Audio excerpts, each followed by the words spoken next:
என்ன பண்றது, திருவண்ணாமலையில போயிட்டு உக்காந்துட்டாரு. அங்க ஒரு பெண்ணு, வண்ணாத்தி ஒரு பெண்ணு வறுமையிலே கஷ்டப்பட்டுன்னு வரான். ரொம்ப ஏழை பொண்ணு, மாத்து துணி கூட இல்ல, ஒரே ஒரு புடவை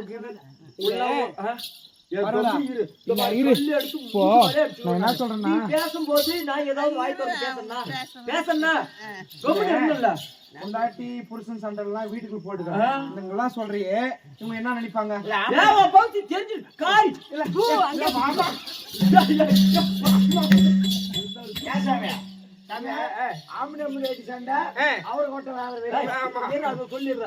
அப்படியே போயிட்டு என்ன பண்ணாரு அந்த பொண்ணாச்சி, என்ன பண்ணா இத அவுத்துட்டு ஒரே ஒரு சுத்து புடவை மட்டும் இடுப்புல சுத்தின்னு மத்தது எல்லாம் நல்லா தோய்ச்சிட்டு உடைச்சிட்டு அது காய்ஞ்சதுக்கு அப்புறம் அதை எடுத்து இடுப்புல சுத்தின்னு அந்த தோயாத பாதியை எடுத்து தோய்ச்சு உணர்த்தி அதை எடுத்துன்னு கட்டின்னு வந்தா அந்த ஏழை பொண்ணு. அந்த பொம்மலை பாவம் ஏழை வறுமையில இருக்கிறான். அவன் போயிட்டு ஆத்துல துணி துவைக்கிறது, அம்மா நீங்க கூட தான் 10 பேர்கிட்ட போயிருக்குங்க பஞ்சாயத்துக்கு சொல்றேன்டா. இப்ப வேலைக்கெல்லாம் நிலத்து வேலைக்கு போறீங்களா இல்லையாம்மா? கூட்டி சேர்ந்துன்னு நிலத்து வேலைக்கு பயிர் நடவோ கலக்கலக்காவோ போறீங்க. அப்ப போயிட்டு இதுல அப்படி துணியை தூக்கி சொருவிட்டு வேலை செய்யறது. அந்த பொண்ணு வண்ணாத்தி துணியை எடுத்து மேல சொருவிட்டு துணி துவைச்சுன்னு இருக்கிறா.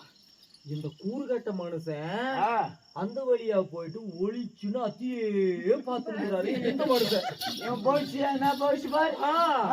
இந்த மனுஷன் பார்த்தா இன்னைக்கு பொம்மநாட்டிங்களால கூட துணி துவைச்சா எப்படியாற்பட்ட மண்மை, எப்படியாற்பட்ட ஸ்ரீராம மாதிரி ஆம்பளையா இருந்தாலும் ஒரு பொம்மநாட்டி துணி துவைக்கிறான்னு திரும்பி பார்க்காத போக மாட்டாங்க. இந்த மனுஷன் பார்த்த பார்வைதான். நீ கவனிடுற சாமிய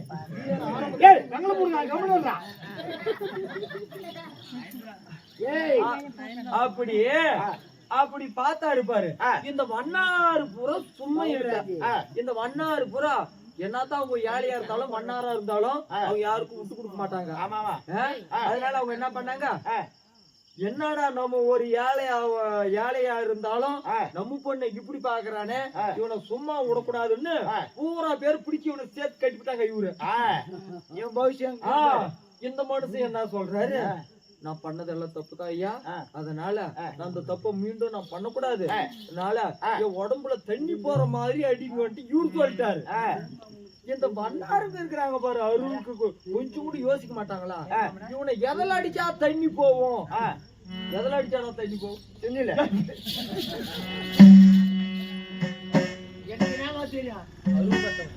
வாழை பாட்டி எடுத்து அடிச்சு பாரு தண்ணி வரும்.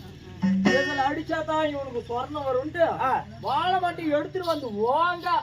இந்த மனுஷன் ஒரு நிபந்தனை வச்சுட்டான், எவ்வளவு அடிங்க ஐயா, சொன்ன உடஞ்சா என்ன விட்டணும்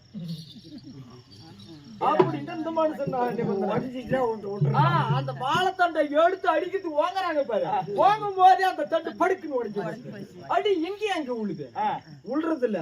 சரி இப்படியே பண்ண ஆகாதுன்னு வாழைப்பாட்டில அடிச்சாங்க. அடிச்சு அடி பிடிச்சாரு போற ஓட்டம்.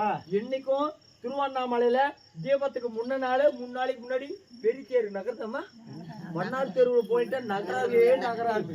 இன்னைக்கும் வாழைப்பாட்டை எடுத்து வந்து அடிச்சா தான் நகருது. அப்படியே வண்ணாச்சி சாண்ட குச்சம் பொறுத்து நீயே ஓடிட்டு இல்ல பரவாதா இங்க பாருதா இல்ல சின்னமா பேசுறியே, ஒண்ணு மீதில் பச்சமா பேசுறியே, ஒண்ணு எப்படி எப்படி தெரியுமா?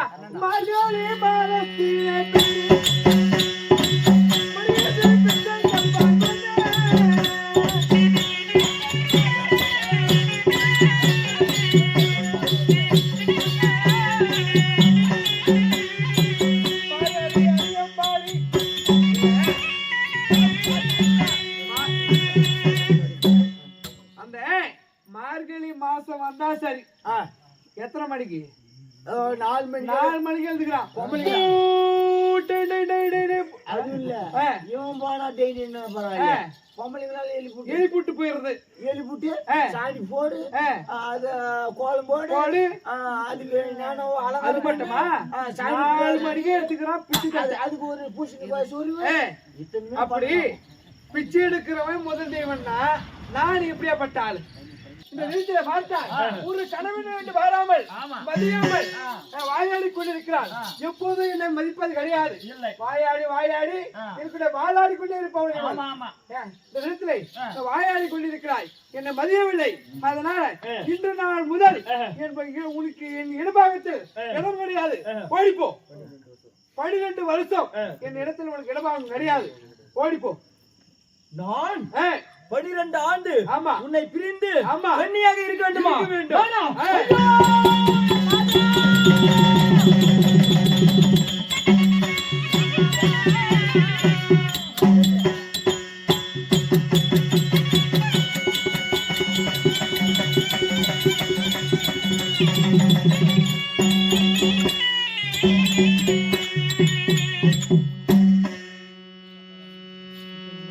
கணவனை பிரிந்து கன்னியாக 12 ஆண்டு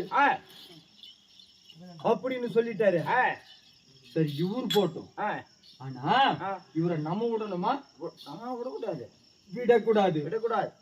பக்திக்கு மயங்காத தெய்வமே கிடையாது. எப்படியேற்பட்ட தெய்வமா இருந்தாலும் பக்திக்கு மயங்காத தெய்வம் எதுவுமே கிடையாது. அதனால இவரு எப்படி படைத்தல் தொழில் என்ன விட்டு எப்படி செய்யறாருன்னு நான் பாக்குறேன். அதனால நான் என்ன செய்ய போறேன் தெரியுமா? இவரையே கோரி பூஜை செய்ய தவம் செய்ய இவர் உருகி என்னுடைய தவத்திற்கு உருகி நான் வைத்திருக்கக்கூடிய அந்த பண்டார பெட்டிக்குள்ள இவரை அடக்கம் பண்ணிடணும். இவரை அடக்கம் பண்ணிட்டா இவரு எப்படி எல்லா உயிரினங்களுக்கும் இவர் படி அடக்கிறது அதை பார்க்கணும். இல்லையா? அதனால கட்டிய கணவர் அனைத்து உயிரினங்களுக்கும் படியளக்கக்கூடிய கர்த்தா சிவபெருமான். அதனால அப்பேற்பட்ட கணவரை பூஜை செய்து பண்டார பெட்டிக்குள்ள வர வைக்க வேண்டும். இல்லையா?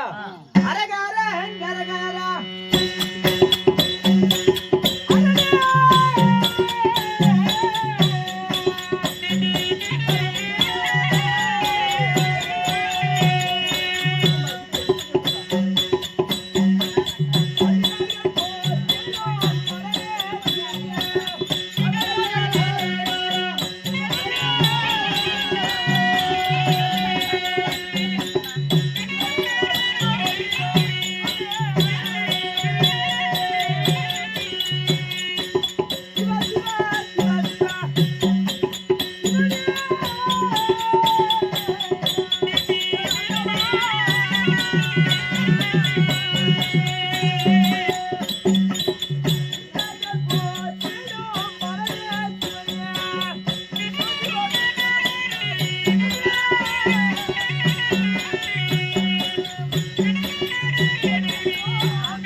அனைத்து உயிரினங்களுக்கும் யானை முதல் எறும்பு வரை 8000 ஜீவஜாதிகளுக்கும் படியளக்க கூடியவர் சிவபெருமான். ஆமாமா, கர்த்தராகப்பட்ட சிவபெருமான். எல்லா தெய்வங்களுக்கும் பிறப்பும் இருப்பும் உண்டு. ஆனால் பிறப்பும் இறப்பும் இல்லாத ஒரே ஒரு தெய்வம் சிவபெருமான் மட்டும்தான். அவருக்கு முதலும் கிடையாது, முடிவும் கிடையாது. ஆதியும் அந்தமும் இல்ல அருள் பெரும் ஜோதியாக நின்றவர் சிவபெருமான். உள்ளமோ பெருங்கோயில், உன்னுடம்போ ஆலயம், வள்ளல் பிராணருக்கு வாய்தான் கோபுரவாசல், தெல்ல தெளிந்தாருக்கு ஜீவமே சிவலிங்கம், இப்படி கள்ள புலனைந்தும் காரா மணி விளக்கே அப்படி என்று அடியார்கள் சொல்லி இருக்காங்க. அவ்வாறு வண்ணமாக இன்றைய தினம் இந்த பார்வதி அம்மையாருக்கு சாபம் கொடுத்த பிறகு இந்த பார்வதி அம்மையாராகப்பட்டவர் கணவனை பிரிய மனமில்லாமல் கணவனை தம்மிடம் இருக்க வேண்டும், நமக்கு கட்டுப்பாட்டிற்குள் இருக்க வேண்டும் அப்படி என்று ஒரு பெருத்ததோர் பூஜை செய்கிறார்.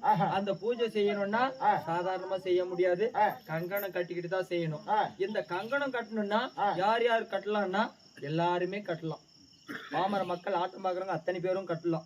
ஆனா இந்த கங்கணத்தை கட்டி கொண்டால் உங்கள் மீது இருக்கக்கூடிய கெட்ட கிரகங்கள், கெட்ட தோஷம், ஏதாவது செவ்வாய் தோஷம், நாக தோஷம், எத்தனை தோஷங்கள் இருந்தாலும் அதாவது கல்லடியில பட்டாலும் படலாம், கண்ணடி படக்கூடாதுன்னு சொல்லுவாங்க. அப்படிப்பட்ட கண் திருஷ்டி, உங்கள் வீட்டில இருக்கக்கூடிய பில்லி சூனிய ஏவல், இப்படி சொல்லக்கூடிய அனைத்து துஷ்ட சக்திகளும் இந்த கங்கணத்தின் மூலமாக விளங்கிடும். அதனால எல்லாரும் வாங்க, கங்கணத்தை கட்டிக்குங்க. நாங்க காலையில கூப்பிடுவோம். அந்த நேரத்துல வந்தா முனீஸ்வர பெருமானுக்கு யாகம் செய்வாங்க. அந்த யாகத்தின் மூலமாகத்தான் முனீஸ்வரர் பிறப்பாரு. அந்த நேரத்துல முனீஸ்வர பெருமான வரவேற்கும் விதமாக அர்ச்சனை போட்டு வரவேற்று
இறைவா, என்னுடைய பக்திக்கு மயங்கி இந்த பெட்டியிலே அடக்கமாகி விட்டீர்கள். உங்களை நான் பத்திரப்படுத்தி விட்டு நீங்கள் சொன்ன வண்ணமாக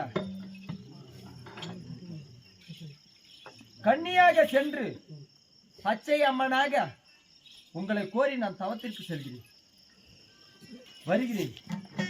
உங்களை யாரிடத்துல பத்திரப்படுத்துவேன்?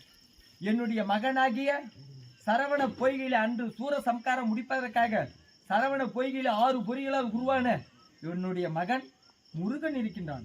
அவனிடத்துல உன்னை ஒப்படைத்து விட்டு நான் பிறகு செல்கிறேன். மகனே முருகா, சீக்கிரமாக ஓடிவா.